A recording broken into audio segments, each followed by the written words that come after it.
Myanmar will halt all election campaigning tonight before cooling off day kicks in tomorrow.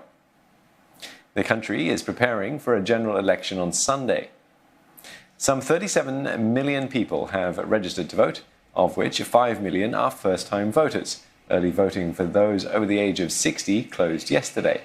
In Yangon alone, more than 70% of over 800,000 elderly voters have cast their ballots. De-facto leader Aung San Suu Kyi and her National League for Democracy, a government, are expected to return to power for a second term.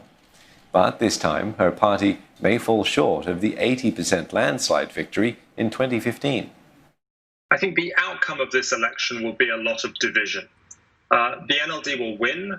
For the NLD's supporters and the majority community, this will be a reaffirmation of Aung San Suu Kyi's leadership, and they will think that this is a very strong result and democracy has done its job. For minority communities, they will be disappointed that this electoral democratic setup, as it is built in Myanmar, does not really give them voice or policy leverage. May Wong joins us with more on the upcoming elections. May, campaigning is due to wrap up soon. How has it been going so far?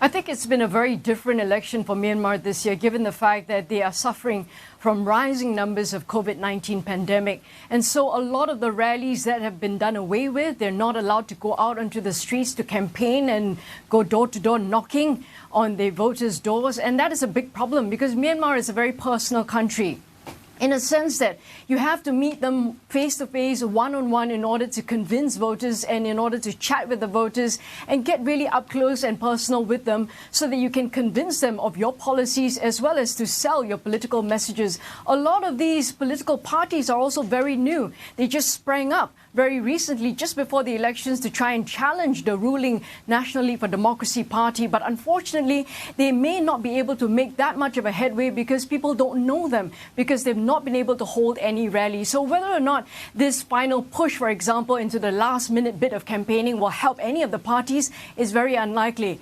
Voters at this stage, well, there are three groups of them. One, it's the fact that the voters are very loyal supporters of a particular party, so they will definitely vote for the parties that they are very staunchly supporting. Two is the group that actually will decide that, hey, hang on a second, let me try and give my vote to other opposition parties and perhaps smaller parties to perhaps try and side with these dark horses in a sense. And finally, the third group would be those who are absolutely defiant and say, you know what, I'm sick and tired of the system. I'm not interested in any of the parties that are available, and I will just not go to vote on November the 8th. So these are the three groups of voters that we're seeing in Myanmar. And unfortunately, the campaigning is very, very short in terms of trying to get its messages across to the voters. Now, May, there are a lot of questions, swirling over the fact about how free and fair these elections will be, especially held during pandemic times. Are these concerns valid? Absolutely. Over the course of a couple of weeks, you have a lot of different groups of people coming out to question whether or not the election in Myanmar will be free and fair. From the United Nations and United Nations Special Rapporteur also questioning that, and eventually, more recently, the country's own military chief. Very, very importantly is the fact that they are pointing to Rohingyas not being identified, not being allowed to vote. So the United Nations as well as human rights organizations say already that is an effect on having a truly free election in Myanmar, given the fact that their citizens are not allowed to cast their ballot and also to show the will of the people. Obviously, the military chief has come out recently to question the weakness as well as deficiency of the election commission and saying that things are a little bit confusing and also there are missteps throughout this entire operation. And what Aung San Suu Kyi and the NLD government has come out to say is that please don't take all these into consideration. Every country having an election, particularly during COVID-19, will have its challenges.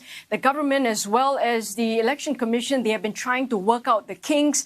And obviously, there are going to be lapses and gaps. But at the end of the day, it is still considered free and fair according to Aung San Suu Kyi and her ruling party. But obviously, you can clearly see there are loops in the system. And there is obviously right to point out all these gaps that we perhaps will see in the results coming out after November the 8th, but more importantly as well, this is really unexpected of a civilian government that's ruled by Aung San Suu Kyi, given the fact that many people were watching this election to say that because Aung San Suu Kyi is running this government, everything should be pretty much 100%. But at this stage, it is clearly not. And one final point is that the Election Commission also ruled out a lot of townships, more than 50 townships out of 330, to say that they have not been able to put up polling stations and they will cancel voting in all of these townships because of security reasons. But the Election Commission did not actually go into details as to why. What do you mean by security concerns? So a lot of people are grappling with that fact. And because